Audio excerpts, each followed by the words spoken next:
Alright, boys and girls, I hope you watched a video on the first chapter on this wonderful book, Spiderwick. Now, we've been introduced to the characters, and we've been introduced to the setting. We know a little bit about the children, but right now there's nothing there that would tell me this is fantasy. Let's see if chapter 2 will help us out with that. I don't know. It was very hard for me not to pre-read. Alright, so here we go. Chapter 2, in which two walls are explored by vastly different methods. Interesting. The leaks in the roof had made all but 3 of the upstairs bedroom floors dangerously rotted. Their mother got one, Mallory got another, and Jared and Simon were left to share the third. By the time they were done unpacking, the dressers and nightstands of Simon's side of the room were covered in glass tanks. A few were filled with fish. The rest were crammed with mice, lizards, and other animals that Simon had confined to mud-furnished cages. Their mother had told Simon he could bring everything but the mice. She thought they were disgusting because Simon had rescued them from a trap in Mrs. Levette's downstairs apartment. She pretended not to notice he'd brought them anyway.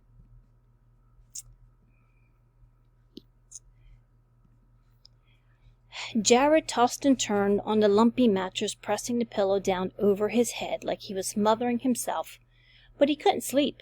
He didn't mind sharing a room with Simon, but sharing a room with cages of animals that rustled, squeaked, and scratched was eerier than sleeping alone would have been. It made him think of the thing in the walls. He'd shared a room with Simon and the critters in the city, but the animal noises had dimmed against a background of cars and sirens and people. Here, everything was unfamiliar. The creak of hinges startled him into jerking upright. There was a figure in the doorway, with a shapeless white gown and long, dark hair.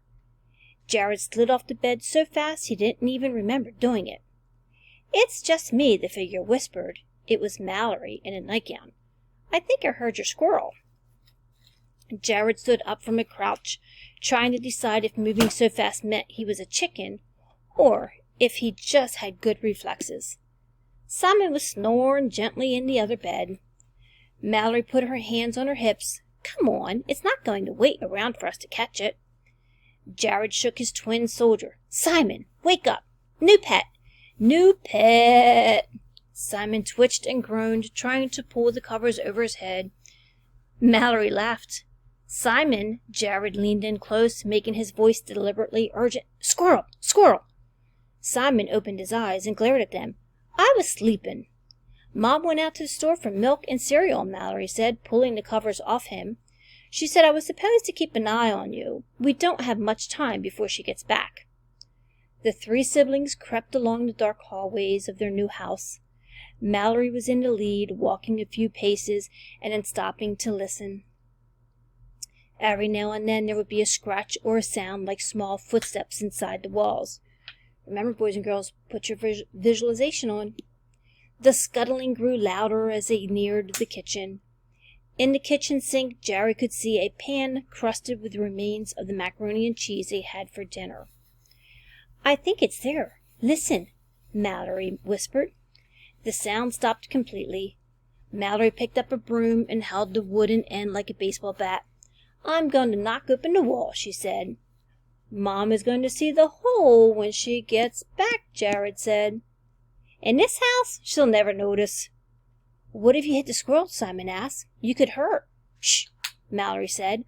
She padded across the floor in her bare feet and swung the broom handle at the wall. The blow broke through the plaster, scattering dust like flour. It settled in Mallory's hair, making her look even more ghostly. She reached into the hole and broke off a chunk of the wall. Jared stepped closer. He could feel the hair on his arms stand up. Torn strips of cloth had been waded up between the boards. As she snapped off more pieces, other things were revealed. The remains of curtains, bits of tattered silk and lace. Straight pins poked into the wooden beams on either side, making strange upward snaking line. A doll's head lolled in one corner. Dead cockroaches were strung up like garland. Look! Tiny lead soldiers, with melted hands and feet were scattered across the planks like a fallen army, jagged pieces of mirror glittering from where they had been glued with ancient glue. Boys and girls, are you turning on your camera in your mind? It's pretty creepy, right? Yup. I'm going to knock open the wall. Mallory reached into the nest and took out a fencing medal. It was silver with a thick blue ribbon. This is mine. The squirrel must have stolen it, said Simon. No, this is too weird, Jared said. Deanna Beckley had ferrets, and they used to steal her Barbie dolls, Simon replied. And lots of animals like shiny things. But look, Jared pointed to the cockroaches. What ferret makes his own gross knickknacks? Let's pull the stuff out of here, Mallory said. Maybe if it doesn't have a nest, it will be easier to keep out of the house. Jared hesitated. He didn't want to put his hands inside the wall and feel around. What if it was still in there and bit him? Maybe he didn't know much, but he really didn't think squirrels were normally this creepy. I don't think we should do that, he said. Mallory wasn't listening. She was busy dragging over a trash can. Simon started pulling out wads of the musty cloth. There's no droppings either. That's strange. Simon dumped what he was holding and pulled out another handful. At the army men, he stopped. These are cool, aren't they, Jared? Jared had to nod. They'd be better with hands, though. Simon put several in the pockets of his pajamas. Simon? Jared asked.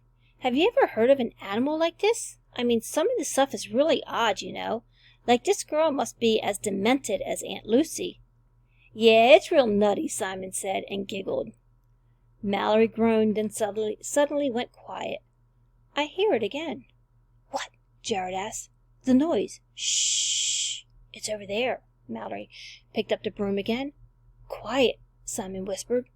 We're being quiet, Mallory hissed back. Shh, Jared said.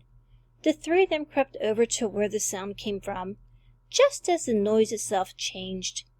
Instead of hearing the clatter of little claws scrabbling on wood, they could clearly hear the scrape of nails on metal. Look, Simon bent down to touch a small sliding door set into the wall. It's a dumbwaiter, Mallory said. Servants use it to send trays of breakfast and stuff upstairs. There must be another door like this in one of the bedrooms. That thing sounds like it's in the shaft, Jared said. Mallory leaned her whole body into the metal box. It's too small for me. One of you is going to have to go. Simon looked at her skeptically. I don't know. What if the ropes aren't that good anymore? It would be just a shortfall, Mallory said, and both the boys looked at her in astonishment. Oh, fine, I'll go. Jared was pleased to find something Mallory couldn't do. She looked a little bit put out. Simon just looked worried. The inside was dirty, and it smelled like old wood. Jared folded his legs in, bent his head forward.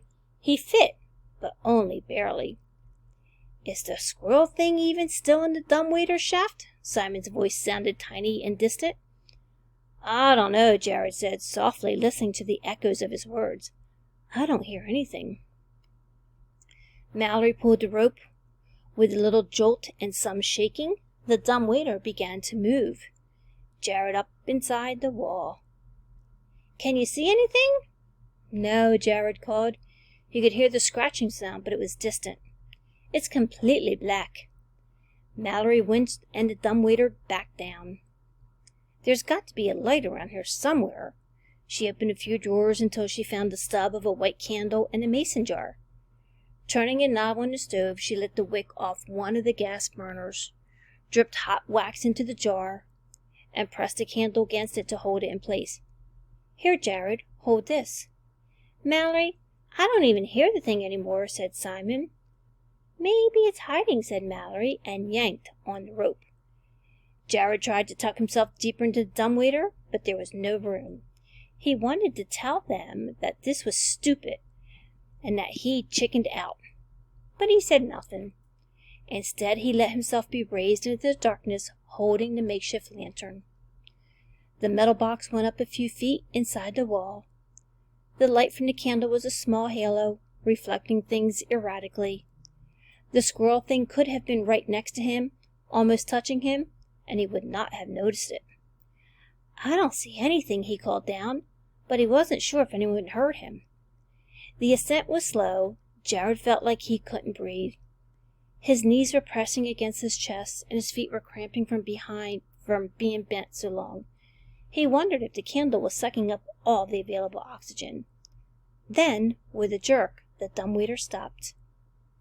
Something scraped against the metal box. "It won't go any further," Mallory called up the chute. "Do you see anything?" The dumbwaiter began to move. And boys and girls, here's a picture of the dumbwaiter. Okay? Are you wondering where it's going? Again, I don't see fantasy yet. I'm thinking we're going to see it soon. Jared wasn't sure where he was. "No," said Jared. "I think it's stuck." There was more scraping now, as though something was trying to claw through the top of the dumbwaiter. Jared yelped and tried to pound from the inside, hoping to frighten it off. Just as suddenly, the dumbwaiter slid up an extra few feet and came to halt again. This time in a room dimly lit by moonlight from a single small window. Jared scrambled out of the box. "I made it! I'm upstairs!" The room had a low ceiling, and the walls were covered in bookshelves. Looking around, he realized there was no door. All of a sudden, Jared wasn't sure where he was. Jared looked around the room. All right, boys and girls, that's chapter 2. Are you thinking about what's going to happen? I am. Now, boys and girls, there's only 7 chapters in this book. Okay? So, at some point, your teacher will assign you to read chapter 3. I hope you enjoyed the book, and if you have any questions on anything in the book, either email me or your homeroom teachers. All right, boys and girls, have a great day.